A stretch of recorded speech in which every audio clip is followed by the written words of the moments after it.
So first, just want to give you a little history about the company.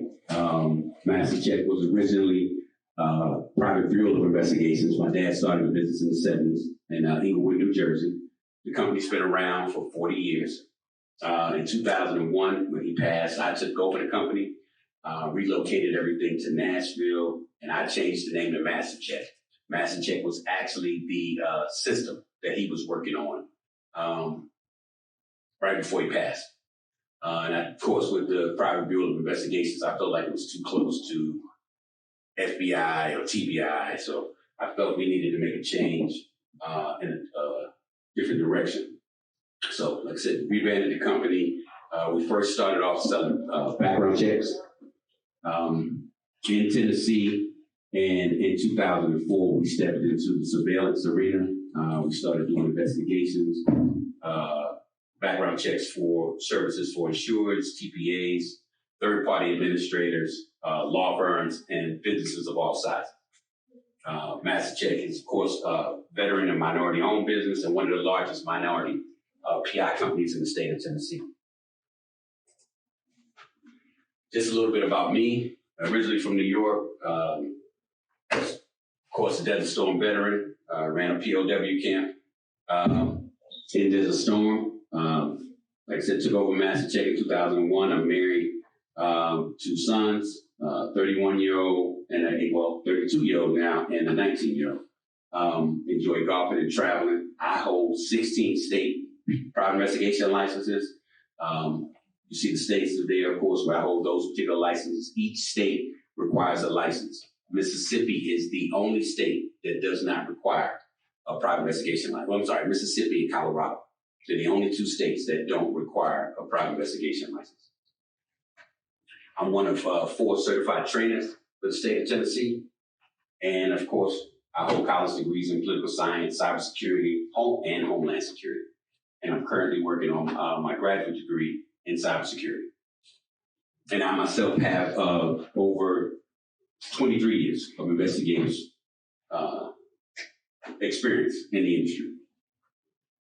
That's a little bit about my credentials, just so you all can, kind of understand who's providing you that information. As far as my level of knowledge and education, especially as it relates to Tennessee, Mississippi, Kentucky, and surrounding areas.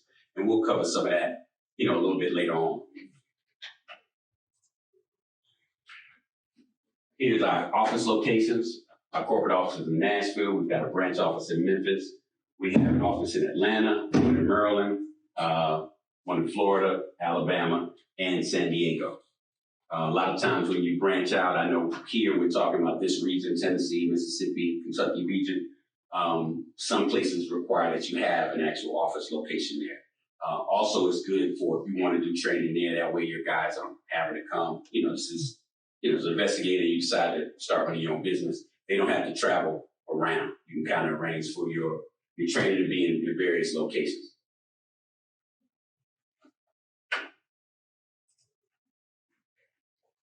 These are the services we provide. As private investigators, most people, they think of the surveillance side. They think of the domestic side. There are a host of things that investigators can do. Surveillance, social media searches, a lot of that is done as far as employment. A lot of people don't realize now, as they're doing employment, that employers are checking social media. One of the other things we do is the medical canvases. A lot of that sometimes is tied in from the workers' comp side of things. They want to see what your history is in regards to, if you've had any previous accidents, any previous other situations or issues going on. We can do activity checks, pharmacy checks, alive and well checks, and of course, widow checks. Widow checks are basically, woman's been married. Now, husband has passed. He's getting certain benefits, and by law, she has to remain unmarried.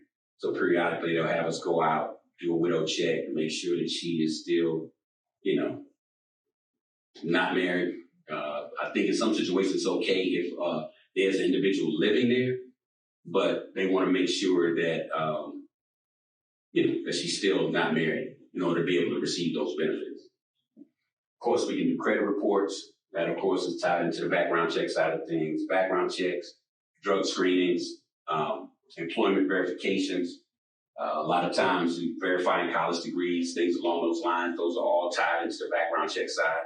So as you guys will see, as we go further down the road, there is so many different avenues when it comes to investigation. You don't just have to do surveillance. You could choose to, hey, I'm doing background checks, or hey, I'm going to do interviews.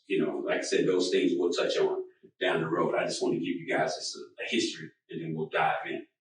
So we've got claims investigations, death investigations. A lot of times people hire us to go out and investigate certain situations, especially when there's a death involved. We had a situation where there was a young man, I think he wasn't even 20, and he worked for a company that moved mobile homes. And it's interesting, even in that process, things that you learn. So in moving those mobile homes, they move them, they set the location, they figure the location. And then once that's done, they kind of call out for the area to clear. And then they drop it. Well, in this particular situation, in this particular case, they called out for the area to clear.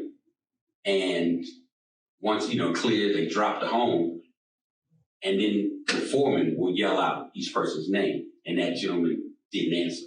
Come to find out, the home had fell on him. So those are the type of situations that you have to go out and investigate. I mean, it's pretty open and shut, but the insurance company will hire you once you go out and investigate, make sure there's no foul play, make sure that situation, was just, a normal situation. A true accident. True accident. There you go. True accident. One of the new things that we do, and this is something else that investigators can do, computer forensics in terms of in the situations involving the cell phone. We can do computer forensics for that. Of course, we do cybersecurity. We pen test your network. We can offer cyber defense options for you as well. People, a lot of times, I've had in recent weeks, we've had several people contact us looking for family members who are homeless. Looking for a homeless family member can be very difficult, especially when, they're not really landing in one particular place. So we'll skip trace. We'll take recorded statements, over the phone and in person. I have attorneys that may reach out to us that want us to go and interview somebody in connection to a case. Document retrieval. A lot of times, that's something else investigators can do. They'll go to the court, they'll pick up the necessary documents that are needed, and take them back to the client. We utilize drones. Right now, the only state where legislation is sitting in terms of the use of a drone is in Florida. It just hasn't been signed off by the government.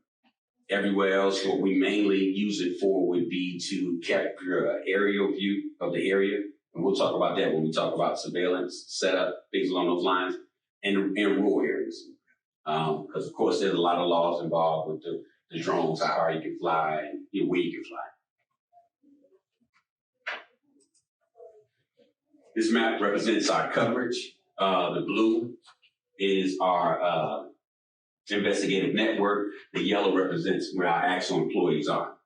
So a lot of times in this industry, when you grow as a business or however, you choose to move forward once you've got your license, you may need an investigator in Alaska. You may need an investigator in California. But if you're not getting a certain volume of cases, it's really pointless to hire that individual because now that individual is relying on you. So what we utilize is a network.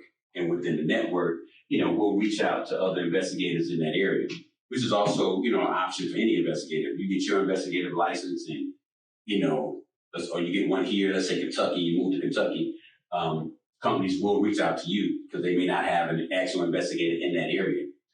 And they will, in turn, contract with you. You'll go out, you get the information, whatever it may be, recorded statements, surveillance, you can turn it into them and they turn it into their client. So this helps us to have a nationwide presence. You get a lot of times you get people who say companies are nationwide, very difficult. It's difficult in the fact that to be truly nationwide, you should be able to cover any case at any time. So if I call one of you all, say you guys are insurance adjuster, or you're insurance adjuster, no, I'm insurance adjuster, and I call you all, I'm sorry. And I say I got a case tomorrow, 8 o'clock in the morning in Des Moines, Iowa. I can tell you when you get to the Midwest region, it's always difficult to find investigators in that area. So, you have a lot of larger companies, and they say that they're nationwide. I don't debate it, but I just say it's difficult, because to cover that appointment at 7 o'clock in the morning, now you've got to find somebody. That, or you have to travel somebody.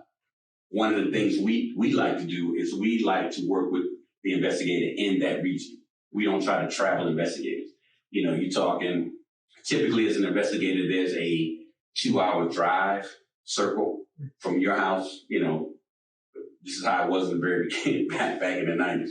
So you can take a pin on your address and just draw a circle, a 2-hour drive circle, and that would be what the company would expect you to cover and handle. Problem with that situation, of course, it requires you to get up early. You know what I'm saying? Our typical days start fairly early. So we try to work on having someone in that particular area, plus that person is very knowledgeable about that. And that's something that, like I said, we'll dive into more when we talk about the surveillance side.